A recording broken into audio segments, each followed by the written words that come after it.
Hello everyone, welcome back to my channel जय महाकाल। राजस्थान के एक गांव में किशन नाम का एक गरीब किसान अपनी पत्नी राधा और बेटी सरोज के साथ रहता था। किशन बहुत ही मेहनती और ईमानदार व्यक्ति था, लेकिन उसकी आर्थिक स्थिति बहुत ही खराब थी। उसकी सबसे बड़ी चिंता थी उसकी बेटी सरोज की शादी, जिसके लिए उसके पास पर्याप्त धन नहीं था। राधा बोली, हो आए चौधरी साहब के पास। कुछ बोले वो, उन्होंने मना कर दिया। बोले, पहले वाला कर्ज नहीं चुकाया है, इसलिए और कर्ज नहीं देंगे। पता नहीं हमारी बेटी सरोज के लिए पैसों का इंतजाम कैसे होगा। हर दिन मेरी चिंता बढ़ती जा रही है। लड़के वालों को भी ज़्यादा दिनों तक टाला नहीं जा सकता। कम से कम बारात के भोज के पैसे ही जुटा लेता। राधा बोली, श्याम बाबा पर भरोसा रखो जी, वो ही हमारी मदद जरूर करेंगे। हाँ राधा, अब तो बस उन्हीं का विश्वास है और उन्हीं पे भरोसा है राधा, वरना मेरी हिम्मत तो अब जवाब दे रही है। हे खाटू नरेश, आप तो हारे के सहारे हो, आपका भक्त हिम्मत हार रहा है, मेरी मदद करो श्याम जी। तभी किशन के मन में खाटू श्याम जी के दर्शन करने की इच्छा हुई। राधा, मैं सोच रहा हूँ एक बार खाटू श्याम जी के दर्शन कर आऊं। कहते हैं उनके दरबार से कोई भक्त खाली हाथ नहीं जाता। हाँ हाँ, ये तो बहुत अच्छा विचार है, आपको जरूर जाना चाहिए। मुझे विश्वास है खाटू नरेश की कृपा से हमारे सारे दुख दूर हो जाएंगे। किशन ने खाटू नगरी जाने का निर्णय किया, पर अगले दिन जब वह उनके दर्शन के लिए घर से निकलने लगा, तभी चौधरी आ गया। क्यों भाई, बोरिया बिस्तर बांध के कहाँ जाने की तैयारी हो रही है? चौधरी साहब, खाटू श्याम जी के दर्शन के लिए जा रहा हूँ। दर्शन तो तू करके आ जा, पर आते ही मेरा कर्जा तूने चुकाना है, वरना एक भी दिन ऊपर हुआ तो मैं दुगने पैसे लूँगा। चौधरी साहब, मेरे पास इतने पैसे तो नहीं कि मैं आपका सारा कर्जा एक बार में चुका दूं। मैं कोशिश करूंगा कि थोड़े थोड़े करके आपको पैसे दे दूं। आप तो जानते हो राधा की शादी के लिए पैसों की बहुत दिक्कत आ रही है। मैंने आपसे भी मांगे थे, पर आपने मना कर दिया। मुझे कर्ज चुकाने के लिए थोड़ा सा समय दीजिए। कोई समय नहीं दूंगा, जैसे ही दर्शन करके लौटेगा फौरन मेरे पैसे दे देना, वरना मेरे लड़के आके तुझे, तेरी परिवार को इस घर से धक्के मार कर निकाल देंगे और तेरा घर का सारा सामान और तेरी जमीन में मैं कब्जा कर लूँगा, समझा? जा रहा हूँ, 2 दिन बाद फिर लौटूंगा। चौधरी धमकी देकर चला गया। किशन खाटू नगरी खाटू श्याम जी के दर्शन के लिए जाने लगा। जब वह बस में बैठा था तो उदास रहा, पर उसके मन में एक विश्वास भी था कि खाटू श्याम जी उसकी सहायता जरूर करेंगे।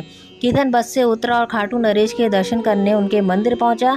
उसने खाटू श्याम जी के भवन पर सच्चे मन से प्रार्थना की, खूब भक्ति भाव से उनके लिए पूजा की और उनके चरणों पर शीश झुकाकर अपने परिवार की सुख शांति की कामना की। दर्शन करने के बाद जब किशन बस स्टैंड जा रहा था, तभी रास्ते में सड़क के किनारे उसे एक सेठ मिला जो थोड़ी परेशानी की हालत में था। भाई सुनो, मुझे तुम्हारी मदद की ज़रूरत है।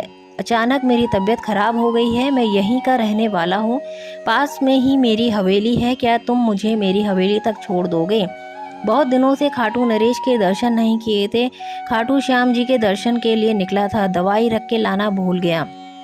घर पर जाकर दवाई लूँगा तो तबीयत ठीक हो जाएगी। बहुत देर से इस रास्ते से किसी के निकलने की प्रतीक्षा कर रहा था, फिर तुम्हें देखा।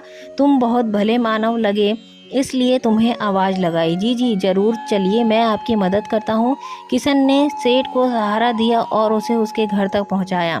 बातों ही बातों में किशन ने अपना दुख सेठ को बताया। किशन, तुम बहुत अच्छे इंसान हो, तुमने मेरी मदद की है, अब मैं तुम्हारी मदद करना चाहता हूँ।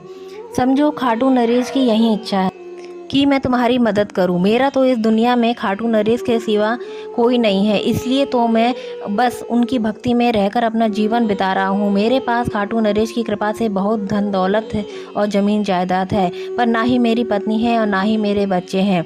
इसलिए मैं इतनी सारी जायदाद और धन दौलत का क्या करूँगा। इसलिए मैंने विचार कर लिया है कि मैं तुम्हारी बेटी की शादी के लिए सभी खर्चों का इंतजाम करूँगा। साथ ही तुमने जो भी कर्ज देना है वो सब भी उतार देना। सेठ जी की बातें सुनकर किशन की आंखों में खुशी के आंसू आ गए और उसने सेठ जी का धन्यवाद किया। किशन खाटू श्याम जी को मन ही मन धन्यवाद कहता है। सेठ जी ने किशन की बहुत मदद की। किशन ने चौधरी का कर्ज भी चुका दिया और धूमधाम से अपनी बेटी की शादी भी कर दी। सेठ जी सरोज की शादी में मौजूद रहे और जब शादी संपन्न हो गई तो किशन सेठ जी को ढूंढने लगा।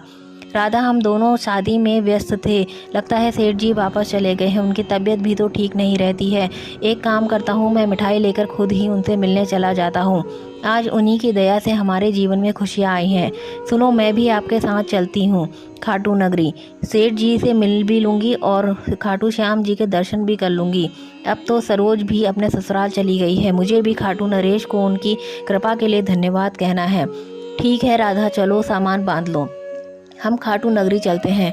पहले सेठ जी को मिलकर फिर हम खाटू नरेश के दर्शन करके लौट आएंगे। अगले दिन किशन और राधा खाटू नरेश के दर्शन के लिए निकल पड़े। किशन सेठ जी की हवेली ढूंढने लगा पर वहाँ कोई हवेली नहीं थी। उसने वहाँ के लोगों से पूछा, जय श्री श्याम भैया जी, यहाँ दीनानाथ जी की हवेली थी। मैं बहुत असमंजस से हूँ। पहले तो मैं यहीं आया था पर यहाँ तो कोई हवेली दिखाई नहीं दे रही है। अरे भैया, यहाँ कोई दीनानाथ जी नहीं रहते हैं। मैं तो बरसों से यहाँ रहा हूँ। यहाँ कोई हवेली नहीं है। लगता है आपसे कोई भूल हुई है। किशन परेशान हो गया। उसने पूरी खाटू नगरी में उन सेठ जी को ढूंढा पर वह नहीं मिले। किशन और राधा की बातों को सुनकर खाटू नगरी में रहने वाले लोगों ने यह सब खाटू श्याम जी का चमत्कार माना।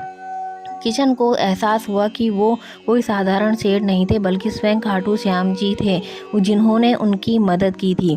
यह जानकर उसकी आंखों से आंसू आ गए और उसने खाटू श्याम जी के मंदिर में जाकर उनका धन्यवाद किया। किशन और राधा खाटू श्याम जी के चरणों में रो पड़े। श्याम जी, आपने मेरे जीवन की बहुत बड़ी समस्या हल कर दी है। मैं आपका तहे दिल से आभारी हूँ। हे श्याम बाबा, आपकी सदा ही जय हो। हारे का सहारा खाटू श्याम हमारा। राधा और किशन खुशी खुशी श्याम जी के दर्शन करके घर लौट आते हैं। यह कहानी हमें सिखाती है कि सच्ची श्रद्धा और विश्वास से भगवान हमारी हर समस्या का समाधान कर सकते हैं। खाटू श्याम जी किशन की मदद करके यह साबित किया कि वे अपने भक्तों की हर मुश्किल में सहायता करते हैं और उनकी हर इच्छा पूरी करते हैं। तो दोस्तों, वीडियो पसंद आई हो तो लाइक शेयर कमेंट करें, सब्सक्राइब जरूर करें। जय Mahakal. Thank you for watching.